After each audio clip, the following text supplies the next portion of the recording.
నుంచి ప్రార్థన చేసుకుందామండి. దయచేసి అందరూ కళలో వచ్చి కళ్ళు చూసుకున్నట్లయితే ప్రార్థన చేస్తున్నాం. ప్రేమగా మా ప్రియపడండి, మీకు ఘనమైన నామాలు ఆయన తండ్రి గతించిన కాలం ఆయన ఈ యొక్క తండ్రి సాయంత్రం మీకు సజీవమైన రెక్కలు కావుతున్నాయన మమ్మల్ని కాల్చి జాగ్రత్త భద్రపడుతుంది. మీకు పెంచుకున్నాను ఆయన ఇదిగో తండ్రి. ఈ యొక్క సాయంకాల సమయంలో తండ్రి మీ యొక్క మాటలు తండ్రి తరగతులుగా తండ్రి బిడ్డలు చురుకులుగా నాయన చురుకుగా నాకు సమీపమైన జ్ఞానాన్ని దయచేసి తండ్రి బిడ్డలు మీ పిల్లలు తండ్రి వెనుగలిచేవి గ్రహించే మనసును దయచేయమని త్వరలో రానని యేసుక్రీస్తు నామములో వేడుకొంచున్నాము తండ్రి. ఆమేన్. ప్రేమైన దేవుని వారలారా, ముందుగా తండ్రి అయిన దేవునికి వందనాలండి. అదేవిధంగా మరి నాకు ఈ అవకాశాన్ని ఇచ్చినటువంటి నా దైవజనులు అందరికీ, అదేవిధంగా నా గ్రూప్ టీచర్స్కి, మీ అందరికీ మన ప్రభువు రక్షకుడైన యేసుక్రీస్తు వారి పేరిట మీ అందరికీ శుభావందనాలు తెలియజేస్తున్నానండి.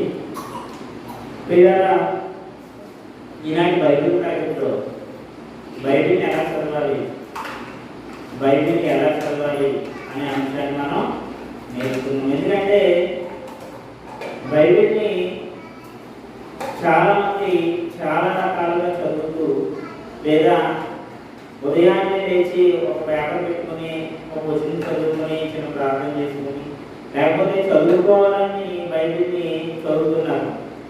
కానీ ప్రియమైన దేవుని ద్వారా తండ్రి దేవుడు బైబిల్ని తన మనసుని 66 గ్రంథాలుగా మన చేతిలో పెట్టాడు. కాబట్టి ఇందులో ప్రతి పుస్తకాన్ని, ప్రతి గ్రంథాన్ని, ప్రతి మాటని, ప్రతి అధ్యాయాన్ని, ప్రతి వచనాన్ని కూడా మనం క్షుణ్ణంగా తెలుసుకోవాలి. ఎందుకంటే దేవుని మనసుని మనందరూ తెలుసుకోవాలి, తెలుసుకోవాలి. పక్కోడి మనసులో ఏముందో మనం తెలుసుకోవడానికి చాలా ఆసక్తి ఉంటుంది కదండి. పక్కోడు ఏమనుకున్నారు మన గురించి, మరి దేవుని మనసులో ఏముందో మనం తెలుసుకోవాల్సిన బాధ్యత దేవుని కుమారులుగా మనకు ఉందా లేదా? ఉంది. కాబట్టి ప్రియమైన దేవులారా, బైబిల్ గురించి క్షుణ్ణంగా తెలుసుకున్నాం. ముందు బైబిల్ యొక్క బేసిక్స్ తెలుసుకోవాలి. ఏం తెలుసుకోవాలండి? బైబిల్ బేసిక్స్ మనం తెలుసుకుంటే ఆటోమేటిక్గా బైబిల్లో ఏమున్నది అనే విషయం మనకి అర్థమైపోతుంది. కాబట్టి ప్రియమైన దేవులారా, ఇలాంటి బైబిల్ తరగతిలో మరి మన దైవం ద్వారా మేము అందరం ట్రైనింగ్ పొందాం. ట్రైనింగ్ పొంది ఈరోజు ఇలా దేవుని వాక్యం మేము చెప్పగలుగుతున్నాం అంటే మరి ఆయన కృప. కాబట్టి ప్రియమైన దేవుని వల్ల ఇలాంటి బైబిల్ తరగతిలో అంశం ఏంటంటే బైబిల్ని ఎలా చదవాలి. వీళ్ళరా బైబిల్ అంటే శాస్త్రవేత్తల ఆలోచనలకు అందరి ఒక మహాగ్రంథం, కవుల యొక్క కళానికి అందరి ఒక గొప్ప పుస్తకం, ఒక గొప్ప జ్ఞాన గ్రంథం. మానవ మేధస్సు అందరి ఎన్నో అద్భుతమైన విషయాన్ని దేవుడు బైబిల్ గ్రంథంలో రాయించి ఉంచాడు. మనకు అర్థమయ్యే రీతిలో కూడా రాయించి ఉంచాడు. కానీ మనకు అర్థం అవ్వలేదంటే లోపల ఎవరిలో ఉందండి? మనలోనే ఉంది. అంటే ఈ యొక్క బైబిల్ని ఎలా చదవాలి, బైబిల్ని ఎలా చదవాలి అని మనం ఆలోచిస్తే దేవుని ద్వారా మనం ఒక మాట చదువుతున్నాం. యెషయా గ్రంథము 34వ అధ్యాయము. యెషయా గ్రంథము 34వ అధ్యాయము 16వ వచనం ఒకసారి పరిశీలించండి. యెహోవా గ్రంథమును పరిశీలించి చదువుకోవాలి. ఎందుకు పరిశీలించి చదువుకోవాలంటారు? ఎందుకు గ్రంథాన్ని పరిశీలించి చదువుకోవాలా? మన బయట లోకానుసారమైన పుస్తకాలు మనం ఎలా చదువుకుంటాం? పరిశీలించి చదువుకుంటాం. లేకపోతే పాస్ అవ్వం కదండి. 10th పాస్ అవ్వాలన్నా, ఇంటర్ పాస్ అవ్వాలన్నా మనం ఏం చేస్తాం? క్షుణ్ణంగా పరిశీలించి చదువుతాం. మరి బైబిల్ దగ్గరికి వచ్చేసేటప్పటికి ఎందుకు పరిశీలనాత్మకంగా బైబిల్ చదవలేకపోతున్నాం? ఎందుకు చదవలేకపోతున్నాం అంటే బైబిల్ అంటే మనకి అజాగ్రత్త కదండి. మన బైబిల్ నేర్చుకోకపోతే మనకి ఎవరేమంటారులే అని ఒక నిర్లక్ష్యం. అంతే కదండి. అంతే. కానీ మన లోకానుసారమైన విద్యను నేర్చుకుంటున్నప్పుడు దానికంటే మహోన్నతుడి విద్యను నేర్చుకుంటే మనకు ఎంత లాభం? లోకానుసారమైన విద్యను నేర్చుకుంటే కేవలము లోక సంబంధమైన విషయాలు తెలుస్తాయి మనకి. కానీ మహోన్నత విద్య తెలుసుకుంటే పరలోక సంబంధమైన విషయాలు తెలుసుకోవడానికి మనకి దోహదపడుతుంది. పరలోక రాజ్యం మనం వెళ్ళడానికి అది మార్గాన్ని చూపిస్తుంది. ఎందుకు పరిశీలనగా చదవాలి? మరి ఒక మాట చూడండి. తిమోతి రాసిన 2వ పత్రిక, అపోస్తలుడైన పౌలు గారు తిమోతికి రాసిన 2వ పత్రిక 2వ అధ్యాయము 15వ వచనం ఒకసారి పరిశీలన చూడండి. దేవుని ఎదుట యోగ్యునిగాను సిగ్గుపడనక్కర్లేని పనివానిగాను సత్యవాక్యమును సరిగా ఉపదేశించువానిగాను నిన్ను నీవే దేవునికి కనపరుచుకొనుము. చాలండి చాలండి. సత్యవాక్యాన్ని ఏం చేయాలంటే సరిగా ఉపదేశించుకోవాలి. అంటే మన వాక్యాన్ని కరెక్ట్ గా సరైన పద్ధతిలో మనం నేర్చుకోగలిగితే అనేక మందిని వాక్యంలో మనం నడిపించవచ్చు. కాబట్టి మనం ముందుగా మనం ఏం చేయాలి? బైబిల్ని ఎలా చదవాలి? బైబిల్ని ఎలా చదవాలి? ముఖ్యంగా బైబిల్ ఎన్ని పుస్తకాలు ఉన్నాయండి? బైబిల్ ఎన్ని పుస్తకాలు ఉన్నాయి మన అందరికీ తెలుసు. ఈ రోజు మనం చెప్పుకోబోయే పాఠాలు, ఈ రోజు నుంచి మనం చెప్పుకోబోయే పాఠాలు అనేక మందికి ఆత్మీయాత్రలు వెళ్ళిపోతున్నాయి. ఎందుకంటే బైబిల్లో చాలా విషయాలు ఉన్నాయండి, చాలా విషయాలు ఉన్నాయి. మరి ఇలాంటి విషయాలు మీరు తెలుసుకోవాలంటే మరి మన యూట్యూబ్ ఛానల్ ఉంది, మరి ఆత్మీయ ఆహారం టీటీపీ అనే మీ యొక్క యూట్యూబ్ ఛానల్లో మీరు మీ యొక్క మనోనేత్రాలను వెలిగించే అద్భుతమైన మాటలు అనుకుంటున్నారు. కాబట్టి ప్రతి ఒక్కరూ మా యొక్క మాటలు వినండి, షేర్ చేసి సబ్స్క్రైబ్ చేయండి. ఎందుకంటే లోకానుసారమైన ఎన్నో విషయాలు షేర్ చేస్తున్నారే, రీల్స్ షేర్ చేస్తున్నారే. మరి ఇలాంటి మహోన్నత విద్యకు సంబంధించిన మాటలను షేర్ చేశారనుకోండి, ఏమవుతుంది? మనకి మంచి ఆశీర్వాదాలు వస్తాయి. మీ తరపున సువార్త బయటకు వెళ్తూనే ఉంటుంది. కాబట్టి ఏమేమి చేయాలా ఆలోచించండి. అయితే పాత నిబంధన, క్రొత్త నిబంధన. బైబిల్ ఏంటండి? పాత నిబంధన, క్రొత్త నిబంధన. మొత్తం ఎన్ని పుస్తకాలు ఉన్నాయి మనకి? 66 పుస్తకాలు ఉన్నాయి. తెలియని వాళ్ళు ఎవరుంటే రాసుకోండి. 66 పుస్తకములు. పాత నిబంధన పుస్తకములు ఏంటండి? 39 పుస్తకములు. క్రొత్త నిబంధన 27 పుస్తకములు. దేని వల్ల మరి మన చేతుల్లో ఉన్న యొక్క బైబిల్ ఎలా చదవాలి అంటే, ఇప్పుడు మన చేతిలో ఉన్న బైబిల్ ఫస్ట్ నుంచి చివరి వరకు చదివిస్తే మనకు బైబిల్ అర్థమైపోతుందా? బైబిల్ ఎలా చదవాలి? బైబిల్ 2 క్రమాల్లో రాయబడిందండి. బైబిల్ 2 క్రమాల్లో రాయబడింది. ఒకటి అంశక్రమంలో రాయబడింది, రెండోది కాలక్రమంలో మనం చదువుకోవాలి.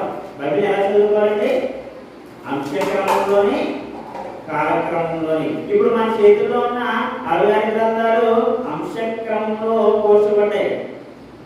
అర్థమవుతుందండి? మన చేతుల్లో ఉన్న 66 గ్రంథాలు కొత్త నిబంధన కానీ పాత నిబంధన కానీ అంశక్రమంలో చేర్చబడ్డాయి. ఉదాహరణకి పాత నిబంధన గ్రంథంలో పంచకాండాలు అంటాం. పంచకాండాలు అంటే 6 కాండం నుండి ద్వితీయోపదేశ కాండం వరకు 5 కాండములు. ఇవి ధర్మశాస్త్ర గ్రంథములు.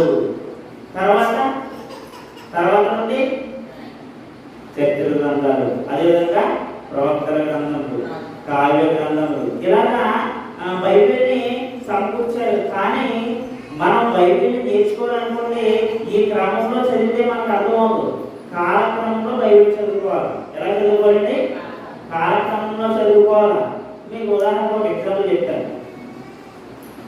పంచకాండంలో ఎవరు రాశారండి? పంచకాండంలో ఎవరు రాశారు? మోషే గారు రాశారు. మోషే గారు పంచకాండం తర్వాత ఏ గ్రంథం ఉంది? యెహోషువ గ్రంథం. ఇక్కడ నుండి ఇవన్నీ ఏ గ్రంథాల్లో వస్తాయి? చరిత్ర గ్రంథాలు, కావ్య గ్రంథాలు. ఉదాహరణకి యోగు గ్రంథం ఉందండి. యోగు గ్రంథం ఎక్కడ ఉంది? ప్రవక్తల గ్రంథాల్లో ముందు ఉంది యోగు గ్రంథం. మరి యోగు గ్రంథం యాక్చువల్గా ఎప్పుడు రాయబడిందో తెలుసండి? పంచకాండాల కంటే ఆది కాండంలో సమానంగా రాయబడింది. కానీ ఈ యొక్క పండితులు ఎలా కూర్చారు? ప్రవక్తల గ్రంథాలన్నీ ఒక దగ్గర, చిన్న ప్రవక్తల గ్రంథాలన్నీ ఒక దగ్గర, కావ్య గ్రంథాలన్నీ ఒక దగ్గర, చరిత్ర గ్రంథాలన్నీ ఒక దగ్గర, ధర్మశాస్త్ర గ్రంథాలన్నీ ఒక దగ్గర. అంటే దీన్ని అలా సమకూర్చారు. కానీ మనం ఇలా సమకూర్చుకుంటే, ఇలా సమకూర్చిన దాన్ని మనం చదవగలిగితే సరిగ్గా అర్థమవుతుంది. కాలక్రమంలో బైబిల్ మనం చదవాలి. అయితే ఇప్పుడు నేను ఇవన్నీ చెప్పను, కానీ పాత నిబంధన పుస్తకాల గురించి మనం తర్వాత చెప్పుకున్నాం. ఎందుకంటే క్రొత్త నిబంధన గురించి ఈరోజు మనం నేర్చుకున్నాం. క్రొత్త నిబంధన యొక్క గ్రంథాన్ని ఎలా చదవాలి, ఎలా చదివితే మనకు అర్థమవుతుంది, క్రొత్త నిబంధనలో ఎలాంటి విషయాలు ఉన్నాయి అన్న విషయాన్ని మనం ఆలోచిస్తున్నాం. వీలైతే తర్వాత క్లాసులో పాత నిబంధన గ్రంథాల గురించి మనం నేర్చుకున్నాం, క్రొత్త నిబంధన గ్రంథాన్ని నేర్చుకున్నాం. క్రొత్త నిబంధనలో మత్తయి సువార్త గురించి ధ్యానిస్తాం, మార్కు సువార్త గురించి ధ్యానిస్తాం, బద్రీల గురించి ధ్యానిస్తాం. అంటే మనకు సమయం లేదు కాబట్టి ఇప్పుడు ఇక నూతన నిబంధనని మనం ఎలా అర్థం చేసుకోవాలి, ఈ యొక్క నూతన నిబంధనని మనం ఎలా అర్థం చేసుకోవాలి? ప్రేమ దేవుని వల్ల ఈ యొక్క క్రొత్త నిబంధన అనేది అప్పటికప్పుడు ఆకస్మికంగా వచ్చేసింది కాదండి. క్రొత్త నిబంధన గ్రంథం పుస్తకాలు ఇవి, ఈ నిబంధన గ్రంథం అప్పటికప్పుడు ఆకస్మికంగా వచ్చింది కాదు. ఎప్పటి నుండి దేవుని సంకల్పం ఉందో తెలుసండి. క్రొత్త నిబంధన ఇర్మియా గారి కాలం నుండి. ఒకసారి ఒక మాట చూపించడం ఏం చేయమంటారా? ఇర్మియా గ్రంథము 31వ అధ్యాయము. ఇర్మియా గ్రంథం దయచేసి ప్రతి ఒక్కరు మీరు నోట్ చేసుకోవాల్సిందిగా కోరుతున్నాను. ఇర్మియా గ్రంథం 31వ అధ్యాయము 31 నుండి చదువుతాను చూడండి. ఇదిగో నేను ఇశ్రాయేలు వారితోను యోధా వారితోను క్రొత్త నిబంధన దినములు చేసే దినములు వచ్చుచున్నాయి. అంటే ఇర్మియా గారి కాలంలోనే దేవుడు క్రొత్త నిబంధన రాసే ఉద్దేశాన్ని కలిగి ఉన్నాడు. 33వ వచనం కూడా చూడమ్మా. 33వ వచనం కూడా చూడండి. ఈ దినములైన తరువాత నేను ఇశ్రాయేలు వారితోను యోధా వారితోను చేయు నిబంధన ఇదే, వారి మనసులలో నా ధర్మ విధిని కలుషితం చేయవాలి. అంటే ఇప్పుడు మన చేతిలో ఉన్న 66 గ్రంథాలలో 40వ పుస్తకం నుండి ఎక్కడ వరకంటే 66వ పుస్తకం వరకు మనకి క్రొత్త నిబంధన గ్రంథం. అయితే ఈ గ్రంథం మన చేతిలోకి రావాలని దేవుడు ఎప్పుడు నిర్ణయించాడు, ఎప్పుడు ఉద్దేశించాడు? ఇర్మియా గారి కాలంలోనే నిర్ణయించాడు. కాబట్టి ఈ క్రొత్త నిబంధన ఎప్పుడు ఏర్పడింది అన్న విషయాన్ని మనం నేర్చుకున్నాం. మరి ఈ క్రొత్త నిబంధన ఎవరి ద్వారా ఏర్పాటు చేయబడింది, ఎప్పుడు అమలులో పూర్తిగా వచ్చింది అన్న విషయాన్ని మనం ఆలోచిస్తున్నాం. ఎవరి ద్వారా ఈ క్రొత్త నిబంధన ఏర్పాటు చేయబడింది? యేసుక్రీస్తు వారి ద్వారా. హెబ్రీ పత్రిక 9వ అధ్యాయము. హెబ్రీ పత్రిక 9వ అధ్యాయము 15వ వచనం నుండి ఒకసారి మనం పరిశీలన చేద్దాం. ఈ హేతువు చేత అపరాధముల నుండి విమోచనము కలుగుటకై ఆయన మరణం పొందినందున నిత్యమైన స్వాస్థ్యమును కూర్చిన వాగ్దానం పొందిన నిమిత్తము ఆయన క్రొత్త నిబంధనకు మధ్యవర్తి అయినాడు. ఇప్పుడు క్రొత్త నిబంధన ఎవరి ద్వారా వచ్చింది మనకి? మరి పాత నిబంధన ఎవరి ద్వారా వచ్చింది? పాత నిబంధన మధ్యవర్తి ఎవరు? మోషే గారు. క్రొత్త నిబంధన మధ్యవర్తి ఎవరు? యేసుక్రీస్తు వారు. అంటే యేసుక్రీస్తు వారి ద్వారా మనకి క్రొత్త నిబంధన వచ్చింది. మరి పాత నిబంధన అంటున్నాం, క్రొత్త నిబంధన అంటున్నాం. పాత అంటే గోల్డ్, క్రొత్త అంటే ఉదాహరణకి మన డిమానిటైజేషన్ వచ్చింది అంటే నోట్లు మార్పిడి పద్ధతి వచ్చింది కదా. అప్పుడు మనకి ఏం జరిగింది? 500 నోట్లు పాతవన్నీ తీసుకొచ్చి అట్టించమన్నారు, బ్యాంకులో ఇచ్చేయమన్నారు. మనకి ఏం ఇచ్చారు? క్రొత్త నోట్లు ఇచ్చారు. అంటే అది ఎప్పటి వరకు చెందింది? ఇప్పుడు వరకు చెందింది 2014 సుమారు. అప్పటి వరకు పాత 500 నోట్లు చలామణిలోకి వచ్చినాయి, తర్వాత క్రొత్త నోట్లు వచ్చినాయి. ఇప్పుడు మనం పాత 500 నోట్లు ఇస్తే తీసుకుంటారా? ఎందుకు తీసుకోరు? దాని టైం అప్పటి వరకు ఇప్పుడు అదే విధంగా ప్రేమ ద్వారా పాత నిబంధన క్రొత్త నిబంధన అన్నారంటే పాత నిబంధన ఇప్పుడు అమల్లో ఉందా?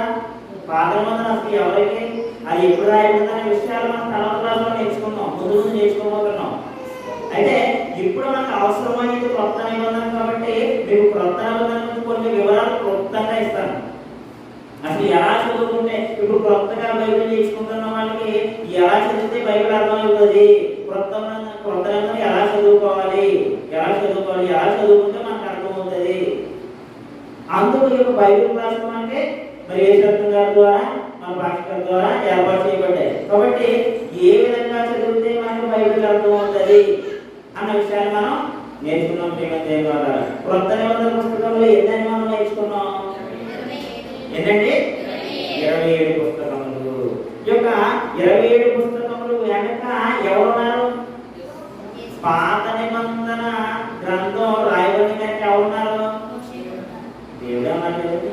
దేవుడే మోసే గారి ద్వారా మనకి ఆయన నిబంధన గ్రంథంలో రాయించారు. మరి కొత్త నిబంధన వెనక దేవుడే ఉన్నాడు. ఎవరి ద్వారా వచ్చిందని మనం నేర్చుకున్నాం? యేసుక్రీస్తు వారి ద్వారా. యేసుక్రీస్తు వారి ద్వారా మనకి క్రొత్త నిబంధన వచ్చింది. అయితే క్రొత్త నిబంధన పుస్తకం మొత్తం 27 నేర్చుకున్నాం కదా. ఈ యొక్క మీకు బాగా నేర్చుకున్న వాళ్ళకి ఇంట్రెస్ట్ గా మేము బైబిల్ చదువుతామండి, బైబిల్ నేర్చుకుంటామండి అన్న వాళ్ళు ఈ యొక్క నేను చెప్పే పద్ధతి ద్వారా మీరు చదవగలిగితే బైబిల్ మీకు క్షుణ్ణంగా వచ్చేస్తుందండి. 5 సందర్భాలను బట్టి మీరు చదువుకోగలిగితే చాలా ఈజీగా మీకు బైబిల్ అర్థమవుతుంది. కాబట్టి ముందు ముందు క్లాసుల్లో మనం ఇంకా చాలా మంచి మాటలు మనం నేర్చుకోబోతున్నాం. ఈ రోజు ఏం నేర్చుకున్నా అంటే క్రొత్త నిబంధన గ్రంథాన్ని పుస్తకాన్ని మనము ఎలా చదవాలి. ఎన్నని చెప్పుకున్నాం? 27 పుస్తకాలు. 27 పుస్తకాలని మీకు అర్థం అవ్వాలంటే పిల్లలు మీకు అర్థం అవ్వాలంటే ఒక 5 భాగాలుగా తీసుకోండి. ఈ యొక్క 27 పుస్తకాలని ఒక 5 భాగాలుగా తీసుకోండి. అంటే ఇలా గుర్తు చేసుకోవాలంటే ఒక్కొక్క భాగం మనం ఇప్పుడు అంతా కలిపి ఒకసారి చదివేసుకున్నాం కానీ మనకు అర్థమవుతుందా? ఇప్పుడు పిల్లలు చిన్నపిల్లలు ఉన్నారనుకోండి, చిన్నపిల్లలకి ముందు ఏం పెట్టాలా? పాలు పెట్టాలి. తర్వాత కొంచెం బలమైనటువంటి ఆహారం అంటే సెరిలాక్ కానీ నెక్స్టం కానీ పెడతారు. తర్వాత కొంచెం అన్నం పెడతారు. తర్వాత వాడు ఎదిగారంటే మనకు బిర్యానీ తింటారు. మరి అన్నప్రాసన రోజు అమ్మాయి పెడితే తట్టుకోలేదు కదా పిల్లలు. కాబట్టి ఈ బైబిల్ గ్రంథం కూడా అంతా ఒకసారి మనం చదువుకోవాలి. లేకపోతే ఒక నానుడిగా మొక్కుబడిగా చదువుకోవాలి అన్న వాళ్ళకి బైబిల్ అర్థం కాదండి. బైబిల్ ఎలా చదువుకోవాలా? కాలక్రమంలో చదువుకోవాలని మనం చెప్పుకున్నాం కదా. కాలక్రమంలో చదువుకోవాలి. ప్రేమ దేవత ఎందుకు కాలక్రమంలో చదువుకోవాలని చెప్తున్నాను తెలుసండి? ఇప్పుడు మన చేతుల్లో ఉన్న 66 పుస్తకాలలో 40 పుస్తకం నుండి మత్తయి సువార్త మనకు స్టార్ట్ అయింది. అయితే ఈ యొక్క మత్తయి సువార్త ముందు రాయబడిందా? పౌలు గారి పత్రికలు ముందు రాయబడ్డాయా? పత్రికలే ముందు రాయబడ్డాయి. అదే మనం నేర్చుకోబోతున్నాం. ఎందుకు సువార్తనే ముందు పెట్టాడు దేవుడు? అందులో ఎస్పెషల్లీ మత్తయి సువార్తనే దేవుడు ఎందుకు ముందు పెట్టాడు? యాక్చువల్గా సువార్తలో మొదటి రాయబడిన మార్కు సువార్త, కానీ మత్తయి సువార్తనే దేవుడు ఎందుకు పెట్టాడు? ఇలాగా ఈ యొక్క అంశక్రమంలో ఎందుకు ఉంది? మనం ఎలా చదువుకోవాలని చెప్తామంటే కాలక్రమంలో మనమే చదువుకోవాలి. బైబిల్ని ఈ 5 భాగాలుగా విభజించుకోమన్నాం కదా. ఈ 5 భాగాలు మొదటిది సువార్తలు. సువార్తలు ఏంటంటే మనకి మీకు అర్థమవుతుందండి? నా మాటలు మీకు అర్థమవుతున్నాయా? క్లియర్గా అర్థమవుతున్నాయా? మీ నుండి రెస్పాన్స్ వస్తేనే నాకు అర్థమవుతున్నాయని మీ విషయం తెలుస్తుంది. ఓకేనా? సువార్తలు ఏంటండి? 4 సువార్తలు. ఏంటంటే 4 సువార్తలు ఏంటి? మత్తయి సువార్త, మార్కు సువార్త, లూకా సువార్త, యోహాను సువార్త. మనకు వచ్చేసి సువార్త ఎన్ని వచ్చినాయండి? 4 సువార్తలు. మొదటి భాగం అంటే 5 భాగాలు వేసుకున్నాం కదా. మొదటి భాగంలో సువార్తలు. రెండో భాగం చరిత్ర పుస్తకం అంటారు. దీని అపోస్తుల కార్యం పుస్తకాన్ని ఏమంటారంటే చరిత్ర, సంఘ చరిత్ర. ఏ సంఘాలు ఎక్కడెక్కడ స్థాపించబడ్డాయి అన్న విషయాలు ఈ యొక్క అపోస్తుల కార్యాల్లో మనకి కనిపిస్తుంటది. మూడోది పౌలు గారి పత్రికలు. మూడో భాగం ఏంటంటే పౌలు గారి పత్రికలు. మొదటి భాగం సువార్తలు, రెండో భాగము చరిత్ర గ్రంథమైన అపోస్తుల గ్రంథము సంఘ చరిత్ర కలిగింది. మూడవది పౌలు గారి యొక్క పత్రికలు. పౌలు గారి యొక్క పత్రికలు అంటే ఎక్కడ నుంచి స్టార్ట్ అవుతాయి మనకి? రోమా పత్రిక నుండి. రోమా పత్రిక నుండి సుమారు 8 పత్రిక వరకు 14 పత్రికలు. ఎక్కడ నుండి? రోమా పత్రిక నుండి ఎబ్రీ పత్రిక వరకు. అంటే పౌలు గారి యొక్క పత్రికలు అంటే మూడో భాగం. మూడో భాగం ఏంటంటే సువార్త పత్రికలు. పౌలు గారి యొక్క పత్రికలు ఏంటంటే 14 పత్రికలు. నాలుగో భాగం వచ్చేసేటప్పటికి వీటిని సార్వత్రిక పత్రికలు అంటారు. నాలుగో భాగం సార్వత్రిక పత్రికలు అంటే సుమారు 50 పత్రికల నుండి యోధా పత్రిక వరకు. ఎక్కడ ఉందండి? 50 పత్రిక నుండి యోధా పత్రిక వరకు సుమారు 7 పత్రికలు. వీటిని ఏ పత్రికలు అన్నాం? సార్వత్రిక పత్రికలు. మిగిలింది ఏంటంటే ప్రకటన గ్రంథం. మిగిలింది ఏంటంటే ప్రకటన గ్రంథము. ఇప్పుడు నూతన నిబంధనలో పుస్తకాలు ఎన్ని భాగాలు మనం డివైడ్ చేసుకున్నాం? 5 భాగాలు. ఒకటి సువార్తలు, 2 సంఘ చరిత్ర అంటే అపోస్తుల కార్యాలు, 3 పౌలు గారి పత్రికలు, 4 సార్వత్రిక పత్రికలు, 5 ప్రకటన గ్రంథం. ఇప్పుడు మీకు అర్థమైందండి సువార్తలు ఏంటంటే? సువార్తలు 4, పౌలు గారి పత్రికలు 14, 14, 4 18 అపోస్తుల కార్యంలో ఉండి 19 సార్వత్రిక పత్రికలు ఏం చెప్పుకున్నా అంటే 7, 19, 7, 26 ప్రకటన గ్రంథము 27. సరిపోయిందండి? సరిపోయిందండి. మీకు క్లియర్గా ఉందా? అంటే నూతన నిబంధన ఎలా చదువుకోవాలని ఇలా 5 భాగాలు మనం చదువుకున్నాం అనుకుంటే మనకి ఈజీగా అర్థమవుతుంది. సువార్త చదువుకోవాలంటే 4 చదువుకోవాలన్నమాట. సంఘ చరిత్ర కావాలంటే అపోస్తుల కార్యం చదువుకోవాలి. ఎక్కడ సంఘాలు స్థాపించబడ్డాయి, ఎవరి సంఘాలు స్థాపించబడ్డాయి. అదేవిధంగా పౌలు గారి పత్రికలు 14 పత్రికలు. పౌలు గారి యొక్క పత్రికలు 14 పత్రికలు. అంటే పౌలు గారు ఎగ్జాక్ట్ ఎవరెవరికి ఏ పత్రికలు రాశారు, ఎందుకు రాశారు అన్న విషయాన్ని ఈ పత్రికల్లో మనకి అర్థమవుతుంది. ఇకపోతే సార్వత్రిక పత్రికలు. పత్రికల్లో మొదటి రాయబడిన పత్రిక ఏంటో తెలుసండి? యాకోబు పత్రిక. యాకోబు పత్రిక ఇంచుమించు క్రీస్తు 48-49 సంవత్సరాల్లో యొక్క పత్రిక. మొట్టమొదటి నూతన నిబంధనలో మొట్టమొదటిగా రాయబడిన పత్రిక యాకోబు పత్రిక. కాబట్టి ఏమేం చేయమన్నారా? ఇప్పుడు మనం ఈ యొక్క 5 భాగాల గురించి కొంచెం వివరణ ఇచ్చి ముందు చేస్తాను. ఓకేనా? ఎక్కువ మీకు బలవంతమైన ఆహారం పెట్టాను అంటే ఎలా చదివితే మనకు అర్థమవుతుంది. సింపుల్గా చెప్తున్నాను మీకు. మేము మా దైవజనుల గారి ద్వారా ఎన్నో విషయాలు నేర్చుకున్నాం. మేము ఇంత కష్టపడిన దాన్ని ఇంకా ఈజీగా చెప్తున్నాం. మేము కష్టపడి నేర్చుకున్నాం. మాకన్నా దైవజనులు ఎక్కువ కష్టపడ్డారు. ఇంకా చాలా చోట్లకి వెళ్ళి అనేక రకమైన మీటింగ్స్కి వెళ్ళి వేరే ఊర్లకి వెళ్ళి అక్కడ 1 రోజులు 10 రోజులు ఉండి బైబిల్ నేర్చుకున్నారు. మేము ఇంకా ఇక్కడ ఉండి ఇక్కడ క్లాస్లో నేర్చుకున్నాం. మేము మీకు ఇంకా నోటి దగ్గర పెడుతున్నాం తినమని. అంత ఈజీగా మరి బైబిల్ ఎందుకు ఎలా చదువుకోవాలన్న విషయాన్ని మీకు చెప్తున్నాం. ఏమైంది అన్నమాట.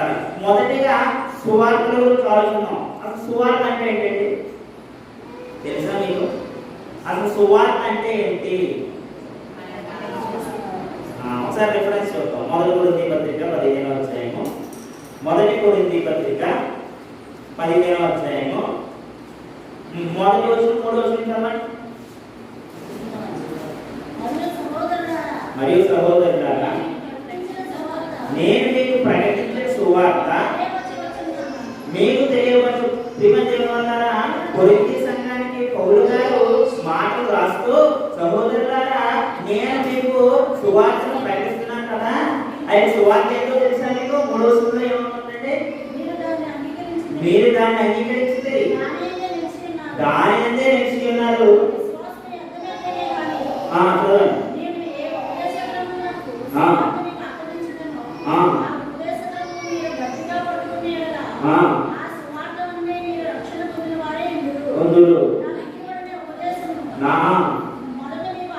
మొదట మీకు అప్పగించితే అదేమనగా లేఖనముల ప్రకారము క్రీస్తు మన పాపముల నిమిత్తము మృతి పొందెను, సమాధి చేయబడెను, 3వ దినమున లేపబడెను. సువార్త అంటే డెఫినేషన్ మాకు అర్థమైందండి. సువార్త. మత్తయి సువార్త, మార్కు సువార్త, లూకా సువార్త, యోహాను సువార్త. అంటే వీళ్ళందరూ ఏం ప్రకటించారు? సువార్తను ప్రకటించారు. సువార్తను ప్రకటించారు. సువార్త అంటే అర్థం ఏంటండి? లేఖనం ప్రకారము ఆయన మరణము, సమాధి, పునరుత్థానము. అంటే ఇప్పుడు వీళ్ళు నలుగురు ప్రకటించింది ఏంటంట? సువార్త. మరి నలుగురు ఎందుకండి? నలుగురు ఎందుకు సువార్త ప్రకటించాలి? నలుగురు ప్రకటించిన సువార్త దేవుడు ఎందుకు 4 పుస్తకాల్లో పెట్టాడు? మరి సువార్త అంటే ఒకటే అని మనం చదువుకున్నాం. ఈ యొక్క 4 సువార్తలో విషయం ఉంటుందా? ఉంటుంది. మరి 4 ఎందుకు దేవుడు పెట్టాడు? మరలా ఆయన కూడా ఏంటంటే ఇందులో మత్తయి గారు, లూకా గారు యేసుక్రీస్తు యొక్క జనన విధానం రాస్తారు. మార్కు గారు, యోహాను గారు యేసుక్రీస్తు యొక్క పరిచయ విధానం గురించి రాస్తారు. మీకు అర్థమైందండి? మీకు అర్థమైందా? అంటే ఇప్పుడు మనకి ఇక్కడ అర్థం కావాల్సింది ఏంటి? ఎందుకు 4 సువార్తలను దేవుడు పరిశుద్ధ గ్రంథంలో చేర్చాడు? ఉదాహరణకి మత్తయి సువార్త ఉందండి. మీకు ముందు క్లాసుల్లో మీరు ఇంకా డీప్గా చెప్తాను. మత్తయి సువార్త అసలు ఎందుకు రాయబడింది, ఎందుకు మత్తయి గారు రాశారు, మార్క్ గారు ఎవరు, ఇవన్నీ విషయాలు మనం ముందు బైబిల్ క్లాసులో మనం వినూత్నంగా నేర్చుకోబోతున్నాం. కాబట్టి మత్తయి సువార్త ఎవరు రాయబడిందో తెలుసండి? యూదులకు రాయబడింది. మత్తయి సువార్త యూదులకు రాయబడింది. ఉదాహరణ ఒక ఎగ్జాంపుల్ చెప్తానండి మీకు. మత్తయి సువార్త ఎందుకు క్రొత్త నిబంధన పుస్తకంలో ముందు మొదట దేవుడు ఎందుకు నిర్ణయించాడంటారు? యేసుక్రీస్తు శిష్యుడు అని చెప్పండి.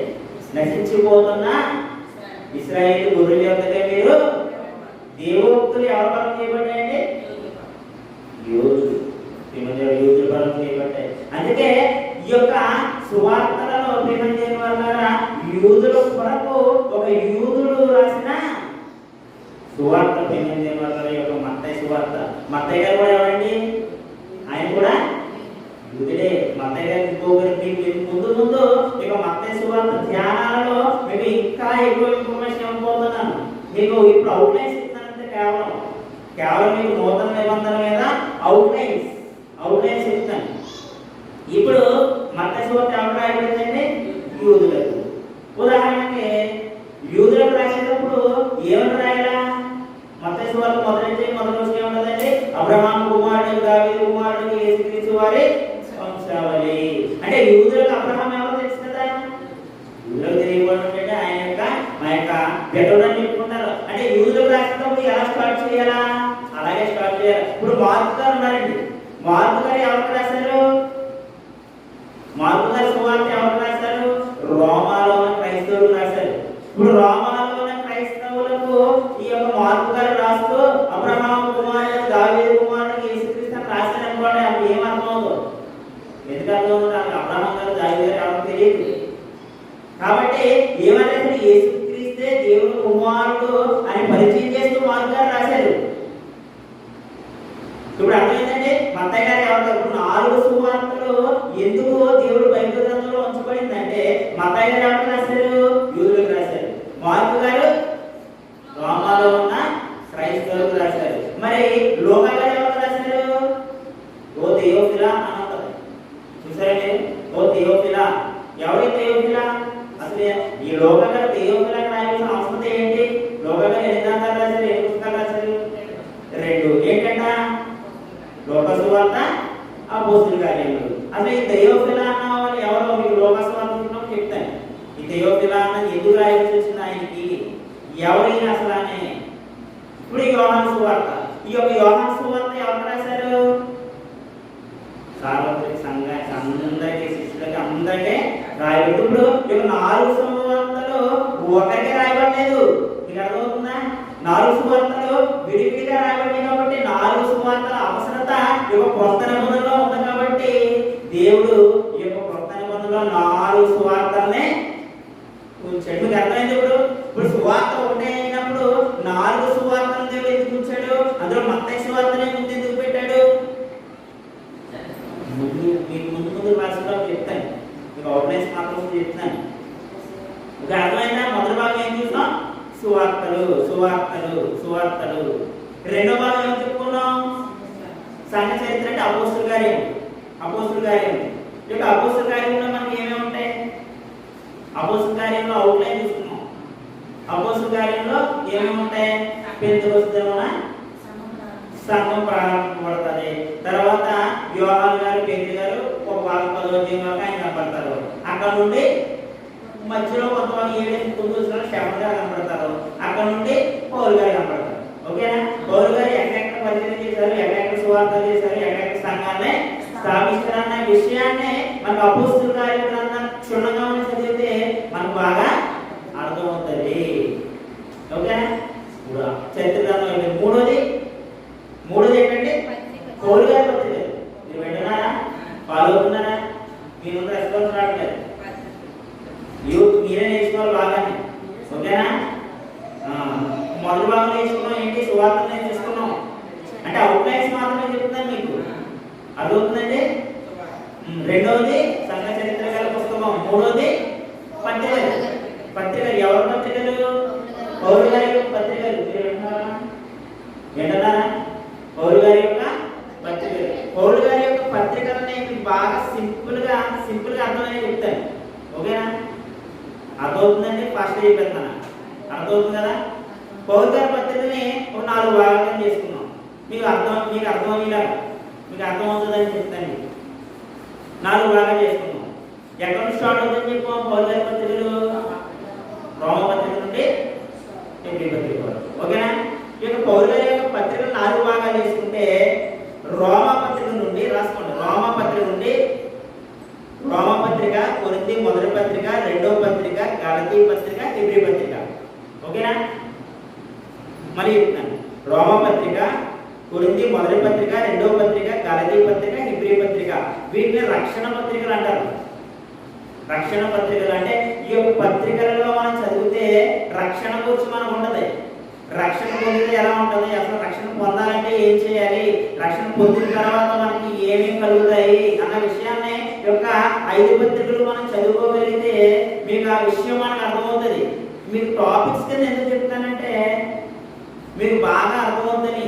ఎలా చదువుకుంటే ఇక బైబిల్ మనకు అర్థమవుతుంది. ఓకే, అర్థమవుతుంది కదా? పౌలు గారి పత్రికల్ని 4 భాగాలు చేసుకుంటే అందులో మొదటిది ఏంటంటే రక్షణ పత్రికలు. తర్వాత సంఘ క్షేమాభివృద్ధి పత్రికలు. అంటే మీ పౌలు గారు చెరలో ఉండి రాశారు, జైల్లో ఉండి రాశారు. ఏ పత్రికలు రాశారంట? ఎఫెసీ పత్రిక, ఫిలిప్పీ పత్రిక, కొలస్సీ పత్రిక, ఫిలోమోను పత్రిక. ఓకేనా? ఎక్కడ నుండి రాశారంట పౌలు గారు ఎక్కడ నుండి రాశారంట? చెరసాల నుండి. వీటిని సంఘ క్షేమాభివృద్ధి పత్రికలు అంటారు. చెర పత్రికలు అని కూడా అంటారు. ఏంటంట? మళ్ళీ ఒకసారి చేస్తాను చూస్తాను. ఎఫెసీ పత్రిక, ఫిలిప్పీ పత్రిక, కొలస్సీ పత్రిక, ఫిలోమోను పత్రిక. ఓకేనా? మీకు అర్థమవుతుందండి? ఈ 4 చెర పత్రికలు. మూడో భాగం పౌలు గారి పత్రికలో 2 చెప్పుకున్నాం. మూడో భాగం రెండో రాగానికి సంబంధించిన పత్రికలు ఉన్నాయి. రెండో రాగానికి సంబంధించిన పత్రికలు అవే మొదటి దశలోని పత్రిక, రెండవ దశలోని పత్రిక. ఓకేనా? మొదటి దశలోని పత్రిక, రెండవ దశలోని పత్రిక. ఇవే యేసుక్రీస్తు వారి యొక్క రెండో రాకడను సూచించే పత్రికలు. మన ఇన్ఫర్మేషన్ రెండో రాకడ ఎలా ఉంటుంది, ఎప్పుడు రాబోతుంది, ఎలా సంభవించబోతుంది అనే విషయం మీకు తెలుసుకోవాలంటే ఈ యొక్క పత్రికలు మనం చదువుకోవడం. రాకడ పత్రికలు. ఇకపోతే 4వ కేటగిరీ కాపరి లేదా సేవకుల పత్రికలు.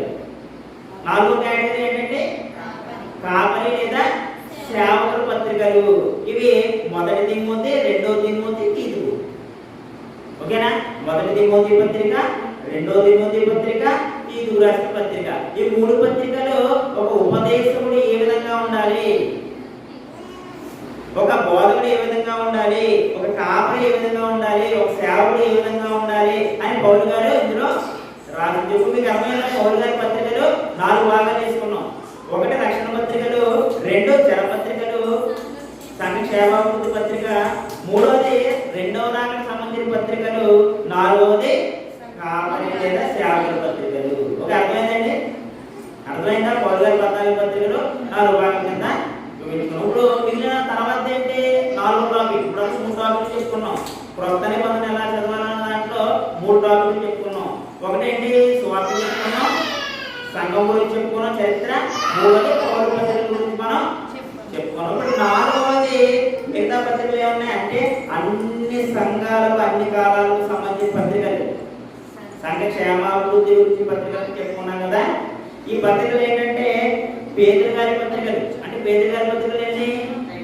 2. యాకోబు పత్రిక, యోహాను పత్రిక. యోహాను గారి పత్రికలు ఏంటి? 3 పత్రికలు, యోధా పత్రిక. ఓకేనా? పేతురు గారి 2 పత్రికలు, అదేవిధంగా యాకోబు పత్రిక, యోహాను గారు రాసిన 3 పత్రికలు, యోధా పత్రిక. వీటిలో ఏమైనా సార్వత్రిక పత్రిక అంటే వీటిలో ప్రేమ గురించి ఎక్కువ ఉంటుంది. సంఘం అభివృద్ధి చెందాలంటే ఏ విధంగా ఉండాలని ఉంటాయి. ఈ యొక్క ఇన్ఫర్మేషన్ కావాలంటే ఈ యొక్క పత్రికలు మనం చదువుకుంటే బాగా అర్థమవుతుంది. 4వ టాపిక్ అయిపోయింది. ఓకేనా? అర్థమవుతుందా? ఫాలో అవుతున్నారా? 4వ టాపిక్ అయింది. మరి మొదలు చెప్పాలా? 4వ టాపిక్ అయింది.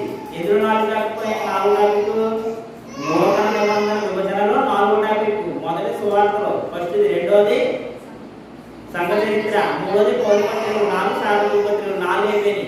ఇప్పుడు 5వది చివరిగా ఏమని చెప్పుకున్నాం? ప్రకటన గ్రంథం. ఓకేనా? ప్రకటన గ్రంథం. ప్రకటన గ్రంథంలో ఏముంటాయి? ప్రకటన గ్రంథంలో ఏముంటాయి? భూత భవిష్యత్ వర్తమాన కాలంలో సంభవింపబోవు విషయాలు, సంగతులు అన్నీ మనకి ప్రకటన గ్రంథంలో ఉంటాయి. అమ్మయ్య, మనకు పొలికి వచ్చిందా లేదా? క్రొత్త నిబంధన పొలికి వచ్చిందా లేదా? మీకు క్రొత్త నిబంధనలు ఎలా చదవాలో అర్థమైందా లేదా? అర్థమైందా లేదా? ఎవరికి రెస్పాన్స్ ఏమి అర్థమైందండి? క్రొత్త నిబంధన ఎలా చదవాలో అర్థమైందా? మిగిలిన చదవాలన్నారా? మీకు ఈ విషయం తేడానికి మేము కానీ, మా దైవం కానీ, మా టీచర్స్ కానీ చాలా కొన్ని గంటలు కష్టపడుతున్నాయి, కానీ ఇలాంటి విషయాలు బయటకు రావు. మీ దగ్గర నుండి రెస్పాన్స్ రాలేదనుకోండి, నేను కష్టపడినంత ఏమవుతుంది? ఇది అర్థమవుతుందో లేదో తెలియదు. అందుకే మీ ద్వారా మీతో పాటు నెట్ని వీక్షిస్తున్న అనేక మంది కూడా ఇన్ఫర్మేషన్ ఇవ్వాలనే ఉద్దేశంతోనే ఇంత పకడ్బందీగా మనం ప్రిపేర్ అవుతున్నాం. అర్థమవుతుందండి? ముందు ఈ యొక్క ఇప్పుడు అవుట్లైన్స్ నేర్చుకున్నాం కదండి. కొత్త నిబంధన అవుట్లైన్స్ నేర్చుకున్నాం. కొత్త నిబంధన అవుట్లైన్స్ నేర్చుకున్న తర్వాత ఇప్పుడు కొత్త నిబంధన మనకి అర్థం అవ్వాలంటే ఇంకా కొన్ని అవుట్లైన్లు కొన్ని ఉన్నాయి. అవి తెలుసుకోవాలి. అప్పుడు మన నిబంధనలోకి ఈ యొక్క టాపిక్స్ లోకి వెళ్ళాలి. ఉదాహరణకి మత్తయి సువార్త దగ్గర మనం మొదలెట్టాలనుకోండి, మత్తయి సువార్త ముందు ఏం తెలుసుకోవాలి తెలుసండి? యూదుల గురించి తెలుసుకోవాలి. ఓకేనా? మత్తయి సువార్త తెలుసుకోవాలంటే అసలు యూదులు ఎవరు, ఇశ్రాయేలీలు ఎవరు, యూదులకే ఎందుకు మత్తయి గారు రాయవలసి వచ్చింది. ఈ యొక్క మీకు మరి ఒక విషయాన్ని చెప్తాను. ఈ యొక్క మత్తయి సువార్త ముందులోనే మనకు ఒక ఐదుగురు కనబడతారు. ఎవరు వాళ్ళు? శాస్త్రులు, పరిసయ్యులు, సద్దుకాయులు, సుంకరులు, పాపులు. ఓకేనా? ఎవరండి? శాస్త్రులు, పరిసయ్యులు, సుంకరులు, సద్దుకాయులు, పాపులు. వీళ్ళ గురించి ఇవి తెలుసుకుంటేనే కానీ కొత్త నిబంధన అర్థమవుతుంది, సువార్తలు అర్థమవు. మీకు అర్థమవుతుంది. ఎందుకంటే ఇంత క్లియర్ ఎందుకు చెప్తున్నామంటే మీకు అర్థం కావాలని, కొత్త నిబంధన అర్థం చేసుకోవాలంటే ఇవన్నీ మీకు తెలియాలి. యూదుల చరిత్ర తెలియాలి, ఇశ్రాయేల్ చరిత్ర తెలియాలి. ఇప్పుడు పాత నిబంధన గ్రంథంలో చివరి పుస్తకం ఏదండి? పాత నిబంధనలో చివరి పుస్తకం ఏదండి? పాత నిబంధన పుస్తకంలో చివరి పుస్తకం 39వ పుస్తకం. చెప్పండి, గట్టిగా చెప్పండి. మలాకి. అంటే పాత నిబంధన పుస్తకంలో చివరిగా మలాకి గ్రంథం రాయబడింది కదా. యాక్చువల్ గా ఇవి అంశక్రమంలో రాయబడింది కాబట్టి మలాకి గ్రంథం చివరిదే. కానీ కాలక్రమంలో చదువుకుంటే నెహెమ్యా గ్రంథం చివరిదే. తెలుసా మీకు? కాలక్రమంలో చదువుకుంటే నెహెమ్యా గ్రంథం చివరిదే. పాత నిబంధన పుస్తకాలలో కాలక్రమంలో చదువుకుంటే ఆ నెహెమ్యా గారి కాలానికి చెందిన వారే ఈ యొక్క మలాకి గారు, ఎస్తేరు గ్రంథం. ఇవన్నీ ఆ క్రమంలో అక్కడ చదువుకోవాలి. అక్కడ నుండి మనకు అర్థమవుతుంది. మలాకి గ్రంథం నుండి మత్తయి సువార్త వరకు 8 సంవత్సరాల గ్యాప్ తెలుసు మీకు? సుమారు 400 సంవత్సరాలు. సుమారు 400. ఈ యొక్క 400 సంవత్సరాలలో జరిగిన చరిత్ర తెలుసుకున్న తర్వాత మీరు యొక్క క్రొత్త నిబంధన గురించి తెలుసుకోవాలి. ఇక 400 సంవత్సరాల్లో ఏర్పడిన వారే ఈ శాస్త్రులు, సద్దుకాయలు, సుంకరులు, పరిచయులు, పాపులు. మీకు నెక్స్ట్ టాపిక్ ఇది చెప్తాను. ఇది చెప్పిన తర్వాత మత్తయి సువార్తను మొదలెడతాను. ఎందుకంటే మధ్యలో మొదలెడితే వాళ్ళు ఎవరు, మీరు మత్తయి సువార్త చదువుకున్న శాస్త్రులు, సుంకరులు వీళ్ళు వస్తుంటారు. వీళ్ళు ఎవరబ్బా మళ్ళీ మీరు వాళ్ళు బయటెడతారు. ముందే వాళ్ళు తెచ్చేసుకున్నారు అనుకోండి, మీరు వాళ్ళ అంటే ఇప్పుడు మీకు బైబిల్ ఎలా చదవాలో అర్థమవుతుందా? అర్థమవుతుంది. కాబట్టి ఇలాగా అనేకమైనటువంటి వినియోగమైనటువంటి అంశాలతో మన బైబిల్ తరగతి మరి కొనసాగింపబడుతుంది. కాబట్టి మీరు తప్పకుండా ఈ యొక్క బైబిల్ క్లాస్ ని ఫాలో అవ్వండి. ఇప్పుడు అవుట్లైన్స్ చెప్పాను. పాత నిబంధన గ్రంథం కాదు నేను చెప్తాను, కొత్త నిబంధన గ్రంథంలో అవుట్లైన్స్ చెప్పాను. ఎలా చదువుకోవాలో ఒక్కసారి ఇది గుర్తు చేసి నేను ముగించేస్తాను. కొత్త నిబంధన పుస్తకంలో 27 పుస్తకాలు. 27 పుస్తకాలు ఎన్ని భాగాలు చేసుకున్నాం? 5 భాగాలు చేసుకున్నాం. మొదటి భాగం సువార్తలు, రెండో భాగం సంఘ చరిత్ర, మూడో భాగం పౌలు గారి పత్రికలు, నాలుగో భాగం సార్వత్రిక పత్రికలు, ఐదో భాగం. మీకు అర్థమైనప్పుడు ఇప్పుడు మీకు కొత్త నిబంధనలో దేని గురించి కావాలో ఆ టాపిక్ లో చదువుకోండి. మీకు అర్థం అవ్వకపోతే నన్ను అడగండి. ఓకేనా? అర్థమైనా? కాబట్టి ఇలాంటి అనేకమైనటువంటి విషయాలు పాత నిబంధన గ్రంథం కూడా ఎలా చదువుకోవాలనే విషయం చాలా చెప్పుకున్నాం. ఇప్పుడు అవసరం కొత్త నిబంధన కాబట్టి మీకు కొత్త నిబంధన మీ దగ్గర తీసుకొచ్చారు. నా ఉద్దేశం ప్రకారం దైవజనులు ఒక రిక్వెస్ట్ చేస్తాను. ఏంటంటే ఈ బైబిల్ క్లాసుల్లోనే ఆది కాండం నుండి మలాఖీ గ్రంథం వరకు ఒక ఇంపార్టెంట్ వ్యక్తులు కనబడుతున్నారు. ఓకేనా? వ్యక్తులు ఎవరు వాళ్ళు? ఆది కాండం నుండి మొదలైతే 50 అధ్యాయం వరకు వ్యక్తులు ఎవరు కనబడతారో ఒకసారి మీకు తెలుసా?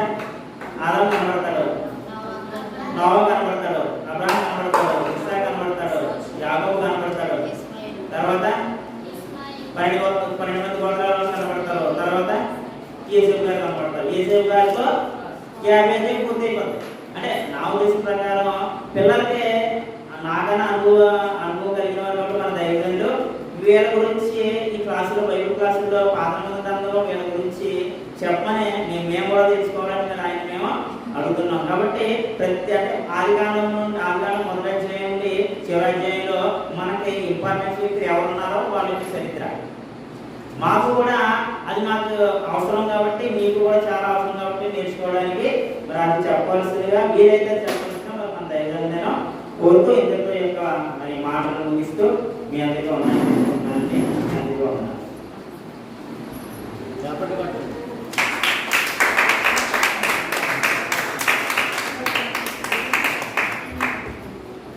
చాలా చక్కని వివరణ. శరీరం చాలా సులువుగా, ఫాస్ట్గా, వివరంగా చక్కగా చెప్పాడు. పిల్లలు విన్నారా?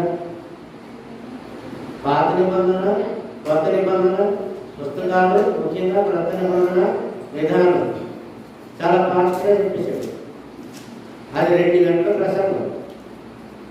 గంటలోపే వివరించి సుమారు 40 నిమిషాలు అంతే, గంట కూడా ఉండదు. చాలా చక్కని వివరణ వచ్చింది. చిన్న చెప్పినట్టుగా మరి పాత నిబంధన వ్యక్తుల గురించి మనం కూడా చెప్పుకున్నాం. ఇప్పుడు మీరు బైబిల్ గంటసేపు నేర్చుకోవడం మీకు ఎంత మంచిది. మొన్న చూస్తే నగరం నబీ యువకులు సంకీర్తు మరి ఈ పిల్లలందరూ రావాలి. ఈ అమ్మాయి కూడా అబ్బాయి కూడా రావాలి. అలాగే సాకి నువ్వు కూడా వస్తే నువ్వు పెద్దడు ప్రతి మంగళవారం చాలా చక్కని విషయాలు సునీల్ గారు చాలా మంచిగా వాక్యానుసారమైన వివరణ. అంటే మాకు బైబిల్ క్లాసులో మాకు ఎలాగైతే ఈ పుస్తకాలు వివరణ చెప్పారో సేమ్ అదే పద్ధతిలో చక్కగా చెప్పాడు. అలా చెప్పాలి బైబిల్. యూత్ బైబిల్ క్లాస్ అంటే బైబిల్ అంటే ఏంటో ముందు చెప్పాలి కదా. ఆ బైబిల్ అనేది ముందుగా చెప్పాలా, ఆ యొక్క విధానాలు చెప్పాలా, ఎన్ని చెప్పిన తర్వాత అప్పుడు మనం ఇంకా ముందుకు సాగు చేయాలి. కానీ ఏమీ లేకుండా ఏబిసిడి లేకుండా ఎక్కడ ఏవో పాఠాలు డిగ్రీ పాఠాలు చెప్పేస్తే, లేదంటే ఇంకా యూనివర్సిటీ పాఠాలు చెప్పేస్తే పిల్లలకు అర్థం కాదు. కనుక పిల్లలకు అర్థమైన మాదిరిగా చక్కగా మరి సుధీర్ చెప్పాడు. ఇలాగా సుధీర్ ఇంత పరిపక్వత ఉన్నవాడు, దేవుని మార్గంలో పరిపక్వత ఉన్నవాడు. ఈ మాటలు చెప్పడానికి ఎంత ప్రిపేర్ అయి ఉంటాడు ఆలోచించండి. ఎంత ఫాస్ట్గా చెప్పేసాడంటే ఎంత ప్రిపేర్ అయి ఉంటాడు. అంటే ప్రిపేర్ అయితేనే కానీ బైబిల్ చెప్పలేము. మనం బోధిస్తారు. కరెంట్ కూడా పోయింది. ఇంత ఎంత చక్కగా ప్రిపేర్ అయ్యి ఎంత చక్కగా సుధీర్ చెప్పాడు. లైవ్ కూడా చాలా మంది చూస్తున్నారు. ఇంచేత మీరు రావాల జ్ఞానం నేర్చుకోవడానికి మీరు